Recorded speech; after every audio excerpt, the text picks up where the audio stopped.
नमस्कार दोस्तों, चलिए आज सेल डिवीज़न के बारे में।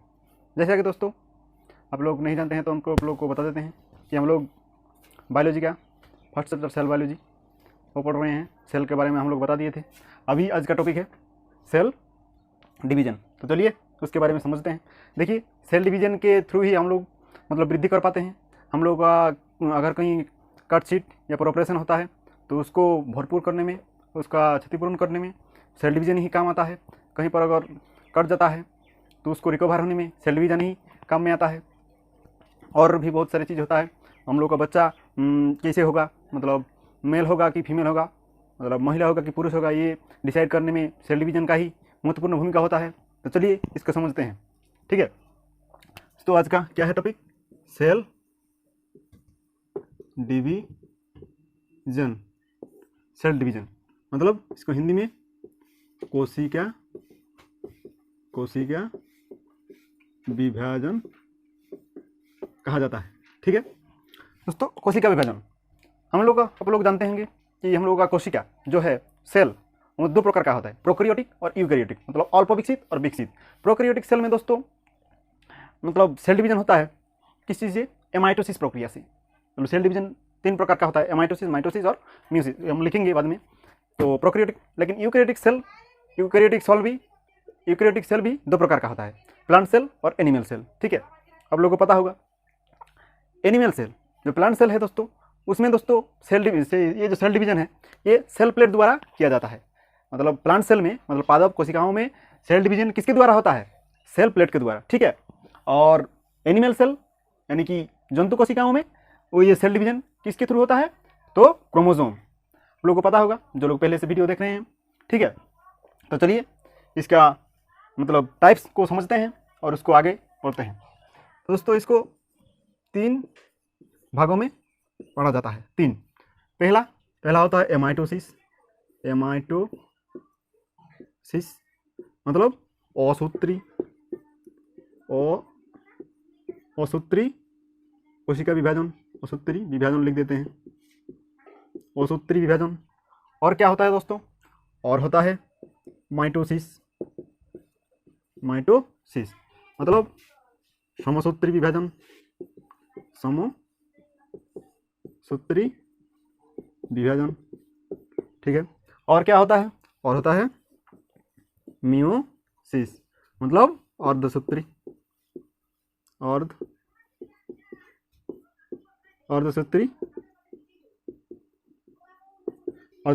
विभाजन। तो चलिए इन तीनों को एक एक करके अभी आगे समझते हैं। ठीक है, तो एमाइटोसिस दोस्तों, एमाइटोसिस क्या होता है? असूत्री विभाजन। असूत्री विभाजन किस प्रकार के सेल में देखा जाता है दोस्तों? ये प्रोकैरियोटिक सेल मतलब अल्प विकसित, जो सेल पूरी तरह विकसित नहीं है। और जैसा कि आप लोग जानते हैं कि प्रोकैरियोटिक सेल में क्या क्या होता है दोस्तों? प्रोकैरियोटिक सेल में क्या क्या होता है? प्रोकैरियोटिक सेल में क्या क्या चीज़, ज़्यादा कुछ चीज़ नहीं होता है। न्यूक्लियस होता है, और क्या होता है? न्यूक्लियस और राइबोसोम वगैरह वगैरह होता है। माइटोकॉन्ड्रिया नहीं होता है। तो राइबोसोम क्या करता है? वो भी राइबोसोम कौन वाला रहता है? 70S वाला। कौन वाला? 70S वाला। राइबोसोम कौन होता है? 70S वाला। ठीक है, तो उसमें ज़्यादा कुछ नहीं है। तो एक ऐसे रापली बना देते हैं, जैसे कि आप लोग जानते होंगे ये वाला है, मतलब इसका ऐसे सेल रहेगा, इसके अंदर रहेगा एक न्यूक्लियस। ठीक है, और भी कुछ रहता है तो उसको दर्जित नहीं होता है, तो मेनली हम लोग न्यूक्लियस ही होता है। तो ये फर्स्ट स्टेज होता है कि ऐसे एक लोग सेल रहेगा। इस सेल मतलब ज़्यादा बड़ा हो जाता है, इस सेल बड़ा हो जाता है। फिर ये सेल बड़ा होने के बाद ये बड़ा जब हो जाता है तो ये बीच से थोड़ा सा ऐसे कार्व हो जाता है, मतलब दो भागों में बढ़ जाता है। तो इसका न्यूक्लियस भी दो भागों में बढ़ेगा, इधर से इधर तक ऐसे करके न्यूक्लियस भी इसका बढ़ जाता है। तो मतलब ये क्या है? Prokaryotic cell. ये क्या है? न्यूक्लियस। ठीक है, तो इसका बढ़ जाता है, फिर ये दो भागों में बढ़ जाता है, तो ये दो सेल बन जाता है। तो ऐसे होता है असूत्री विभाजन। असूत्री विभाजन में क्या होता है? एक मदर सेल होता है, मतलब जिस सेल को डिवीजन करना है वो जो पहला सेल है इसको क्या कहा जाता है दोस्तों? इसको कहा जाता है मदर सेल। क्या कहा जाता है? Mother cell. मतलब किसी मदर होगा तभी तो उसका बच्चा होगा। 3 लोगों का आप लोग बच्चा समझ लीजिए, तो उसका सेल को क्या कहा जाएगा? Mother cell. ठीक है, तो मदर सेल से मतलब तो इसको क्या कहा जाएगा? ये जो फाइनल प्रोडक्ट होगा, तो सेल डिवीजन जो पूरा हो गया माइटोसिस प्रक्रिया से, तो एक सेल से कितना सेल बना दोस्तों? एक सेल से कितना सेल बना? 2 सेल। एक सेल से कितना सेल बना? 2 सेल। माइटोसिस प्रक्रिया याद रखिएगा, कभी कोई पूछता है कि मतलब इससे क्या क्वेश्चन आता है कि माइटोसिस प्रक्रिया कहाँ होता है, किस प्रकार का सेल के? तो प्रोकैरियोटिक सेल में। माइटोसिस क्या मतलब एक सेल से कितना सेल बनता है सेल डिवीजन के बाद? तो एक सेल से 2 सेल बनता है। इन लोगों को क्या कहा जाता है? ये हो गया मदर, तो इसको क्या कहा जाएगा दोस्तों? इन दोनों को कहा जाता है डॉटर सेल। इन दोनों को क्या कहा जाएगा दोस्तों? Daughter cell. ठीक है, मतलब मदर से हो गया डॉटर, एक से हो गया 2। ठीक है, अगर एक ही रहेगा तो सेल डिवीजन का करने का क्या मतलब है? जैसे कि कोरोना वायरस है, कोरोना वायरस ये तो एक ही सेल का होता है ना, तो इसका एक सेल, तो इसका अगर आगे नहीं मतलब 2 सेल में बढ़ेगा, अगर एक सेल से एक ही सेल बनेगा, मान लीजिए एक सेल से एक ही सेल बना, तो इसमें क्या होगा? इसमें कुछ नहीं, परिवर्तन कुछ हुआ नहीं हुआ, एक सेल से दूसरे सेल बन गया, तो इसमें क्या फायदा हुआ? तो इसीलिए दोस्तों एक सेल से 2 सेल बनता है इसी प्रक्रिया से।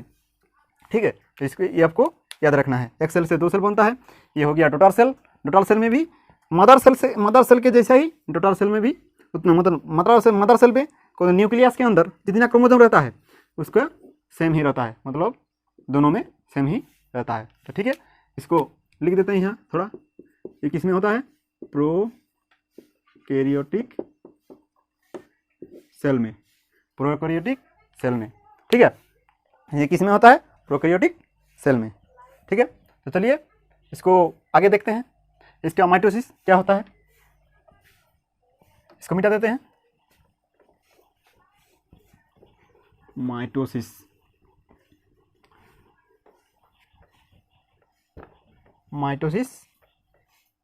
इसको पूरा मिटा देते हैं। माइटोसिस तो आप लोगों को समझ में आ गया।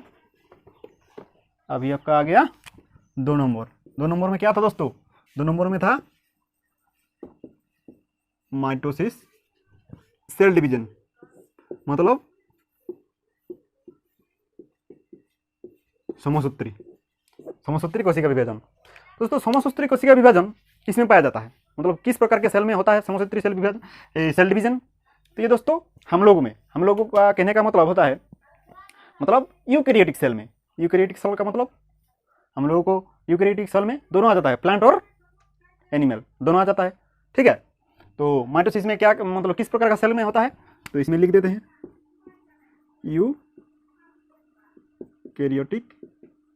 सेल में होता है। तो माइटोसिस किस प्रकार का सेल में मतलब सेल डिवीजन होता है? यूकैरियोटिक मतलब हम लोग जानवर, पादप सब कुछ में ये माइटोसिस सेल डिवीजन से होता है। हम लोग का जैसे अगर कहीं पे मतलब घाव हो जाता है तो उसका क्षतिपूरण कौन करता है?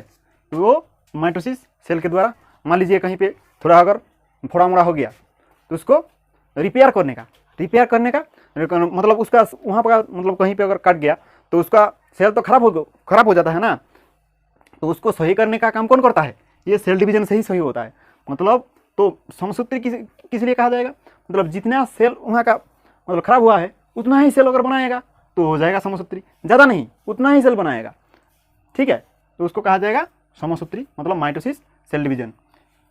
तो माइटोसिस सेल डिवीजन जो होता है ये यूकैरियोटिक सेल में होता है। ठीक है, ये आपको समझ में आ गया।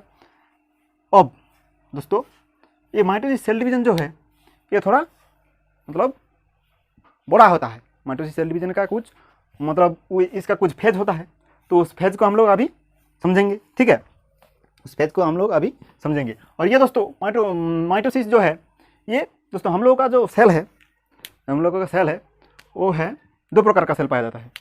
क्या? सोमेटिक और क्या? और जनन कोशिका, मतलब कायिक कोशिका और जनन कोशिका। ठीक है, तो दोस्तों कायिक कोशिका कितना पाया जाता है?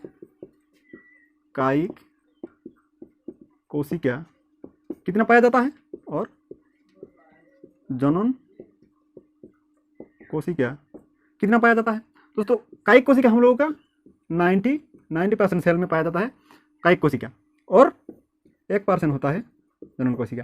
हम लोग के अंदर जो सेल है उसमें 99% है कायिक। कायिक मतलब हम लोग का काया, मतलब काया किस चीज़ से बना हुआ, मतलब पूरा शरीर मतलब ज़्यादातर हिस्सा काया है, तो इसीलिए 99% कायिक कोशिका। कायिक कोशिका को हिंदी इंग्लिश में क्या कहा जाता है? Somatic cell. Somatic cell. तो दोस्तों पूछ सकता है आप लोगों को कि माइटोसिस किस प्रकार का सेल में होता है? तो होता है दोस्तों कायिक कोशिका। किस प्रकार का सेल में? कायिक कोशिका। ठीक है, तो अभी चलिए इसका कुछ फेज है उसको समझते हैं। दोस्तों इसका पहला फेज है इंटरफेज। दूसरा सेल है प्रोफेज। तीसरा सेल है मतलब फेज है मेटाफेज। चौथा क्या है? एनाफेज। पांचवा क्या है? इंटरफेज, प्रोफेज, मेटाफेज, एनाफेज और है टेलोफेज। ठीक है, तो चलिए क्या बता रहे हैं? टेलोफेज। इसके ऊपर आता है मतलब इंटरफेज, प्रोफेज, मेटाफेज, एनाफेज और टेलोफेज। क्या क्या क्या क्या? इंटरफेज, उसके बाद प्रोफेज, उसके क्या क्या बोल रहा है? हाँ, prophase, interphase, prophase, metaphase, anaphase, telophase. चलिए बताइए, ये 5 बार बताइए तब भी याद होगा। Interphase, prophase, metaphase, anaphase, telophase. सबसे नीचे टेल मतलब पूंछ होता है, तो पूंछ किधर रहेगा? सबसे नीचे। तो सबसे पीछे रहेगा, सबसे पीछे टेलोफेज मतलब टेल। इंटरफेज, चलिए बताइए। Interphase, prophase, metaphase, anaphase, telophase. Prophase, interphase, prophase, metaphase, anaphase, telophase. ठीक है, ये तो क्या दोस्तों? पर ये इतना सारा चीज किस लिए होता है? वो प्रोकैरियोटिक सेल में इधर एक सेल बना देते हैं। प्रोकैरियोटिक सेल में खाली न्यूक्लियस होता है कि नहीं? और होता है राइबोसोम जो कि 8ts वाला होता है। लेकिन दोस्तों ये किस चीज़ में होता है? किस सेल में होता है? ये होता है यूकैरियोटिक सेल में। किस सेल में होता है? यूकैरियोटिक सेल में, कायिक कोशिका के अंदर होता है। ठीक है दोस्तों, nucleus, ribosome, mitochondria, Golgi body, vacuoles, centrosome, endoplasmic reticulum, lysosome, ये बहुत सारा चीज़ होता है। इसीलिए दोस्तों इसके एक ही बार में अगर दो बनाएंगे तो किसी में जाएगा, किसी में कुछ नहीं जाएगा, ऐसे होगा। अगर एक ही बार में एक है सेल है, एक मान लीजिए एक अंडा है, उसको ऐसे तोड़ के 2 भागों में बांट देंगे, एक सेल से 2 सेल कर देंगे, सेल डिवीजन, तो क्या होगा? कुछ नहीं जाएगा, खाली खपला जाएगा आपके अंदर, बाकी सब माल सब गिर जाएगा। तो ऐसे ही होगा। तो इसको धीरे धीरे सेल डिवीजन करना पड़ेगा, धीरे धीरे। इसीलिए इसको फेज में बांटा गया कि पहले एक फेज में क्या होगा। पहले दोस्तों क्या करना पड़ेगा? पहले तो आप ये इस सब का कंट्रोलर कौन है? इस सब का बाप कौन है?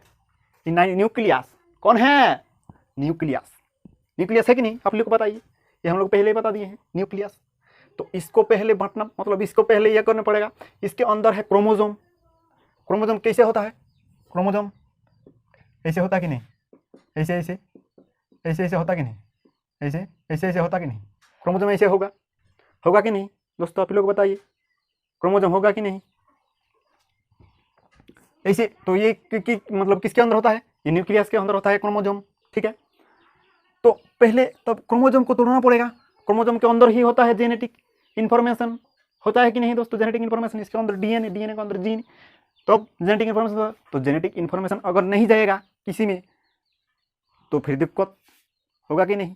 उस सेल को कुछ पता ही नहीं होगा कि क्या करना है, क्या बनाना है। वही तो इन्फॉर्मेशन है कि क्या बनाना है। अगर वही नहीं जाएगा, अगर किसी मतलब सेल बन गया, अगर इसमें न्यूक्लियस का क्रोमोसोम ही नहीं गया तो फिर क्या होगा? तो कुछ नहीं होगा, वो बेकार हो जाएगा। होगा कि नहीं? तो इसीलिए दोस्तों बेकार नहीं जाने के लिए हम लोगों को सबसे पहले क्या करना पड़ेगा? सबसे पहले मतलब इंटरफेज में क्या करना पड़ेगा दोस्तों? ऐसे एक सेल है, तो इसके अंदर है न्यूक्लियस, ऐसे करके ये क्रोमोसोम है न्यूक्लियस के अंदर। तो पहले ये सब चीज़ को अलग करना पड़ेगा तब ना होगा। तो इसको ऐसे सबको अलग कर दीजिए। अलग हो गया, ये दोनों था। अरे यार हम तो बताए थे आप लोगों को इसका स्ट्रक्चर नहीं बताए ऐसे करके क्रोमोसोम का। तो ये 2 गो है कि नहीं, तो इसको अलग करना पड़ेगा तभी ना होगा जी। ये दोनों अलग करेंगे तभी ना होगा, आगे 2 भागों में बटेगा। नहीं तो अगर नहीं इधर से बढ़ जाएगा तो फिर दिक्कत हो जाएगा। तो इसको अच्छे से इधर से पहले बटना होगा। तो यही तो किया है, ये जो दोनों था इसको ऐसे किया है, मतलब अलग करना पड़ेगा। तो पहला फेज में क्या होता है, यही दोस्तों होता है कि क्रोमोसोम को अलग किया जाता है। तो इसमें क्या होता है, क्रोमोसोम जो है वो अलग होता है, और इसके अंदर तो है डीएनए, मतलब डीएनए भी अलग हो जाता है। उसके बाद जो सब अलग हो गया तो अभी न्यूक्लियस को 2 भागों में बांट सकते हैं कि नहीं। जब यही तो मेन चीज़ था न्यूक्लियस के अंदर, क्रोमोसोम। इसको अगर बांटना है तो इसको तो हम लोग भाग मतलब तुर दिए, मतलब 2 भागों में बांट दिए, तो अभी कोई दिक्कत नहीं है, न्यूक्लियस को भी बांट सकते हैं 2 भागों में। तो अभी इसका दूसरा फेज में न्यूक्लियस बढ़ जाता है, इसके दूसरे भाग में न्यूक्लियस विभाजित हो जाता है, ठीक है। इसके प्रोफेज में न्यूक्लियस बढ़ जाता है। और एक दोस्तों, न्यूक्लियस तो बढ़ गया, लेकिन दोस्तों इसके अंदर और क्या क्या चीज़ है, और 50 गो चीज़ है, माइटोकॉन्ड्रिया, गोल्जी बॉडी, राइबोसोम। इस एक एक करके तुरेंगे, एक एक करके विभाजित करेंगे तो बहुत समय लग जाएगा। तो कैसे होगा, अगर एक एक करके तो इन लोगों को कैसे विभाजित किया जाएगा, ये तो समस्या हो गया बहुत बड़ा। इन लोगों को कैसे करेंगे अभी। तो दोस्तों इसके लिए इस प्रोफेज के अंदर ही एक स्प्लिंडर फाइबर नामक एक रस्सी, मतलब धागा के जैसा बनता है, और इन दोनों को ऐसे बीच में बांधने का काम करता है। ऐसे बीच में बांध दिया जाता है, इसे बीच में से बांध दिया जाता है। जैसे कि अगर दोस्तों आप देखे होंगे गुब्बारा, बैलून देखे होंगे, तो उसको कैसे रहता है, बैलून ऐसे रहता है कि नहीं, ऐसे रहता है, यहाँ पर बांध दिया जाता है उसको। तो बैलून को अगर दोस्तों अगर बीच में से रस्सी से बांध दिया जाए तो कैसे होता है, ऐसे होता है कि नहीं, ऐसे होता है। बीच में अगर बांध दिया जाए टाइट करके तो ऐसे हो जाएगा। तो इसको अगर विभाजन करने में तो आसान हो जाएगा, होगा कि नहीं। अगर गुब्बारा मतलब फूला हुआ है तो उसको अगर आप विभाजित करेगा तो दिक्कत होता है, लेकिन उसको बीच में अगर किसी रस्सी से या धागा से बांध दीजिएगा तो उसको अलग करने में थोड़ा आसान होगा कि नहीं। तो इसीलिए दोस्तों ये कोशिका के अंदर इस सब को बांधने के लिए क्या आता है, स्प्लिंडर फाइबर, इसको बनना शुरू हो जाता है प्रोफेज में ही। और दोस्तों आगे मेटाफेज में, ये जो मेटाफेज है इसमें दोस्तों ये स्प्लिंडर फाइबर जो है, स्प्लिंडर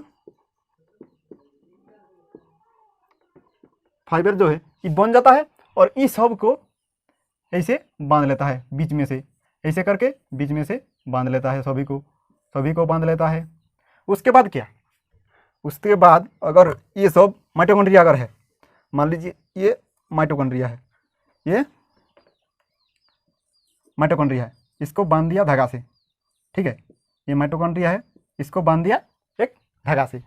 तो इसके अंदर जो चीज़ है अगर यहाँ पे रहेगा तो फिर दिक्कत होगा। तो यहीं से इसको जब बनता है, बांध दिया जाता है, तो दोनों जो चीज़ है ये दोनों साइड में होने लगता है, दोनों दो साइड में होने लगता है। और फिर मतलब जो मटेरियल है ये दोनों मतलब कोशिकांग, ये जो है इसके एनाफेज के अंदर जब बांध दिया जाता है तो कोशिकांग जो है वो ध्रुव के तरफ मतलब चला जाता है, ध्रुव मतलब पोल के तरफ चला जाता है ऐसे करके। तो ये ध्रुव की तरफ एक सेल के अंदर है, तो इसको ये किया गया है, मतलब बांधा गया है।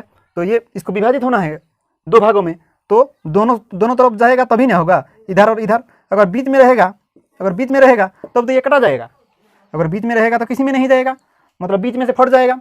तो इसके लिए ये दोनों मतलब दोनों ध्रुव की ओर चल दिया जाता है। उसके बाद क्या, उसके बाद ये बीच में से विभाजित पूर्ण हो जाता है। तो टेलोफेज में विभाजन जो है इसमें कुछ करने का नहीं है, अभी विभाजन कर दीजिए तो हो जाएगा, विभाजन हो जाता है, ठीक है, विभाजित हो जाता है। तो इसके अंदर मतलब एक सेल से कितना, एक मदर सेल से